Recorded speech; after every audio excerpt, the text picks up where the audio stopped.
this week's episode of Live Large. All right, guys, I want to teach you a really basic way to warm up your legs. So Vince, you have inspired me to get into the fitness industry. Where should I get started? Let's take a look at the top 20 foods that you should be relying on a regular basis. All right, from Key West, I want to quickly introduce you to my friends. You're going to ask me a couple questions on what it means to live large. From a weak and scrawny Skinny Vinny to 210 pounds of solid muscle, Vince Del Monte is now living large in and out of the gym, and so can you.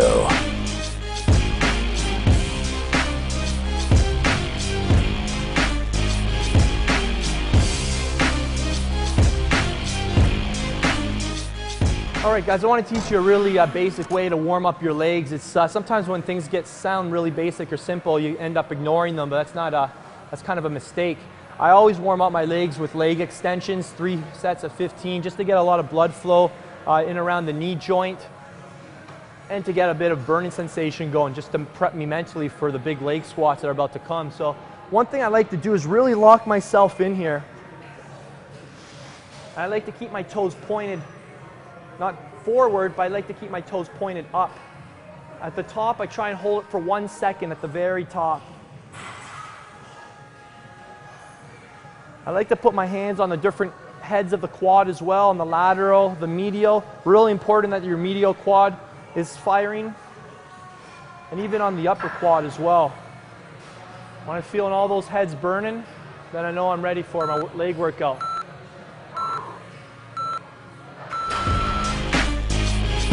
Welcome to Ask Vince. So Vince, you have inspired me to get into the fitness industry. Where should I get started, and where did you get started? The first thing you need to do is get certified. You're not going to get hired if you're not certified. I recommend the NSCA, probably the best certification program you can go with. Now the question is, should you go to university or college? Should you spend 4 years of your life investing in formal education? I did. The reason I did was because I was only 18 years of age when I went to school. If you're looking to switch careers in your late 20s or 30s, I don't know if going to university is necessary, because first off, it's a massive investment. What university did do for me, for some of you younger folks watching this, is it gave me a lot of confidence for when I did get into the gym. It separated me from a lot of the other trainers, and it just solidified my knowledge base in terms of biomechanics, anatomy, exercise phys, nutrition. So I felt a lot more equipped. And I think the most important thing is to surround yourself with people that are getting results. Don't go to a gym where the trainers are complaining, living paycheck to paycheck, and not getting results for their clients. Find the trainers that are billing $100 to $200 for half an hour sessions. Those are the guys that are probably valuable. They're getting results in the real world, and they probably have a lot to offer you. So find the gyms in your area that you can get into. You can shadow the trainers. Maybe you can be trained by them, and maybe you can even train with one as a training partner. And that's where the wealth of your information will come from. And then most importantly, taking action yourself. The majority of the information that I know came from testing it out on myself first. I read a lot, but I also test it in the real world. I keep what works, I drop what doesn't, and then I share that info with my clients, and then I apply that same process to them, and then I come up with systems that work about 90% of the time. So I think that's my input. And by the way, good luck, congratulations. The fitness industry needs more high quality trainers. We got an obesity problem. 60% of people are overweight, and a lot of trainers don't know what the heck they're doing, and they're not helping them. So maybe you can step up and you can be the person that stands out and really makes a difference in somebody's life. So we need you. Trainers are very valuable. Welcome to my kitchen. Today we're going to take a look at the top 20 muscle building and fat burning foods of all time. Now, if you're anything like me, you may have had the false perception that whenever you saw somebody who was ripped and muscular, that he had a diet that consists of boiled chicken breasts and steamed broccoli. Now, if that was the case, I wouldn't be too attracted to the bodybuilding lifestyle myself. But as I was going through my own personal kitchen, I was looking at the foods that I was using every day to build muscle, to recover, and to maximize my performance in the gym. I noticed something very interesting, that the options that I have are actually quite appealing, and they're not repetitive, and they're not boring. So with that said, let's take a look at the top 20 foods that not only you should eat occasionally, but that you should be relying on a regular basis. I've always understood muscle growth in terms of analogies, and I want to share one with you. One is my building analogy. I like to look at my body kind of like a house, a one-story house, and to get to a more impressive 3- or 4-story house, I need to add more walls. Now the problem is that every time I go to the gym, I break one wall down and I go back down to base level. So as you know, we come home, we refuel with certain foods to help rebuild that wall. But if we don't add any new material, then we're kind of just basically breaking down the wall that we currently have, rebuilding it, breaking it down, rebuilding it, and we never ever see any progress. So that's where our nutrition comes into play, and that's how we're going to break up these two videos. In part one, we're going to look at foods that help build the wall even higher, proteins and carbs. Then what we're also going to do is we're going to look at the foods that help prevent the wall from getting broken down. Healthy fats, fruits, and vegetables, and we'll look at those foods next week. Does that make sense? All right, let's get started. All right, in no particular order, let's start off with salmon. My salmon's frozen right now, but salmon is loaded in healthy fats and it's high in protein. Now the healthy fats being omega-3s, which are responsible for heart, hair, and hormone health. And I like to have my salmon later on in the day, and I try to have at least one slice a day. Alternatives to salmon are sardines, mackerel, catfish, and trout. Next, we're going to take a look at two forms of meat. We've got lean, extra lean ground beef. This is excellent to mix in with your pasta. And we've also got sirloin, really great grilling steaks that are really high in fat. They're long lasting, slow releasing.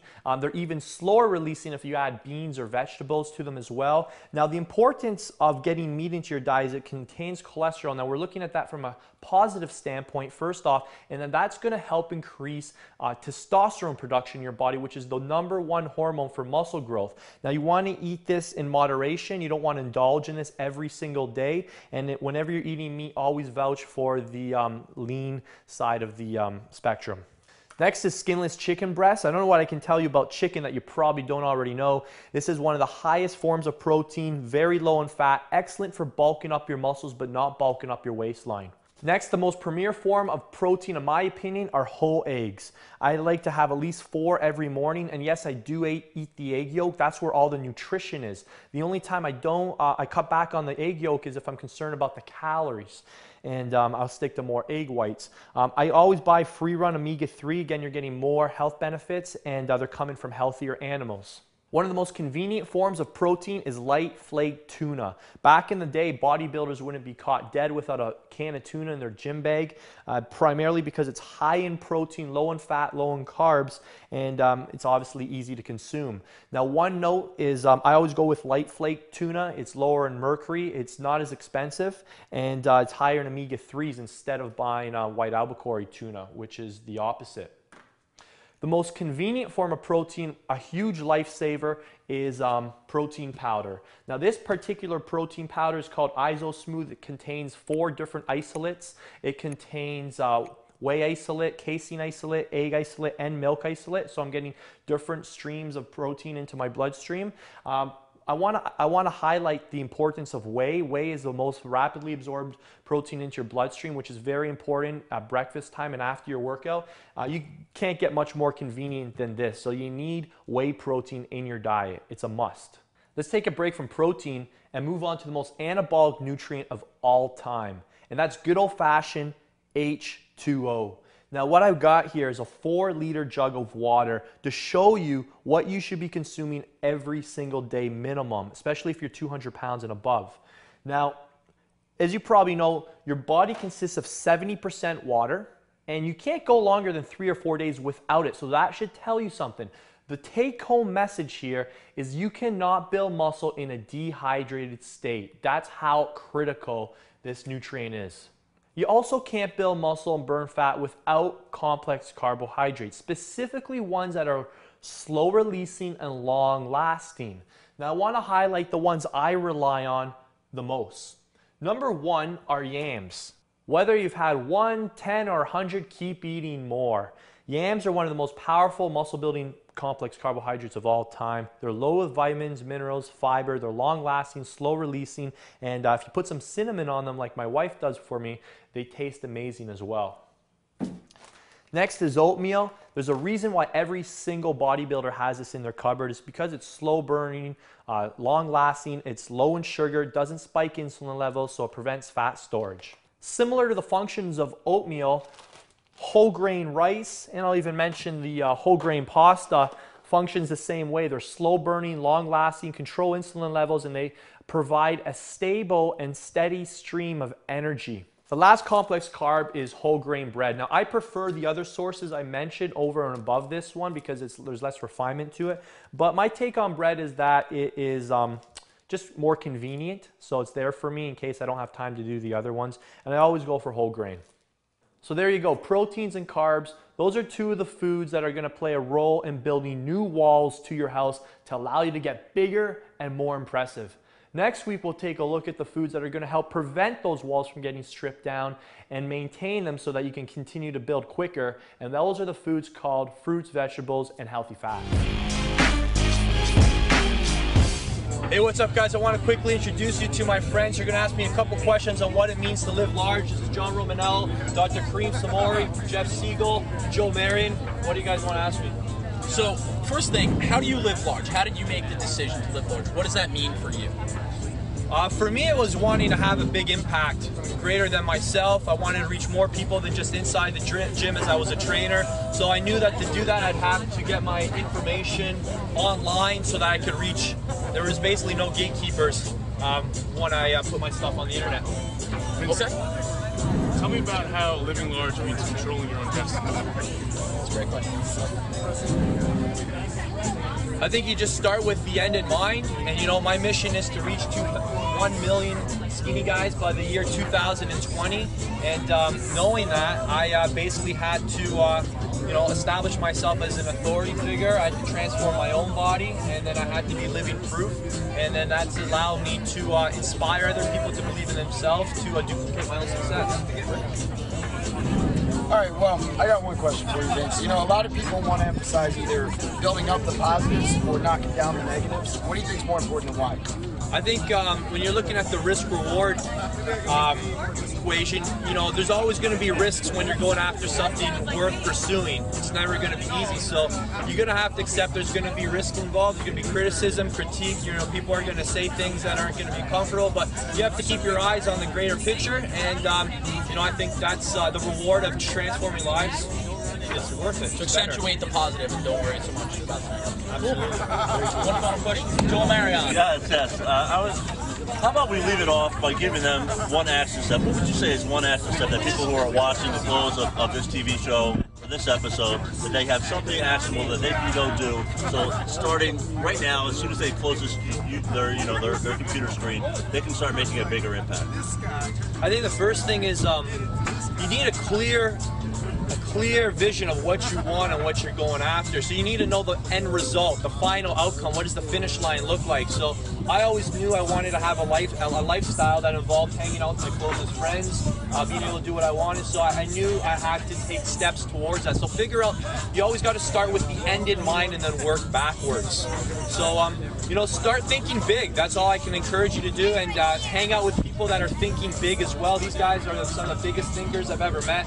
So it's easy to share my goals with them because they're going to reaffirm them and they're going to build them up. These guys don't push me down. They put me up on a pedestal and get me to believe in myself. So hang around with people that believe in you, and that will just accelerate the process. Right Great on. stuff. All right, from Key West, see you next time. Thanks a lot, guys. On next week's episode of Live Large, I'm going to teach you an exercise I learned from MMA fighters, and it's how they warm up their shoulders before some of their wrestling workouts. What do you do to stay motivated? We're going to be continuing to talk about the top muscle building and fat burning foods. Guys, living large is getting outside of your comfort zone. experience Live Large with Vince Del Monte. Next Monday at 7 p.m. Eastern, only on YouTube. Click subscribe so you don't miss a single episode. Don't forget to show some love and click the like and share button.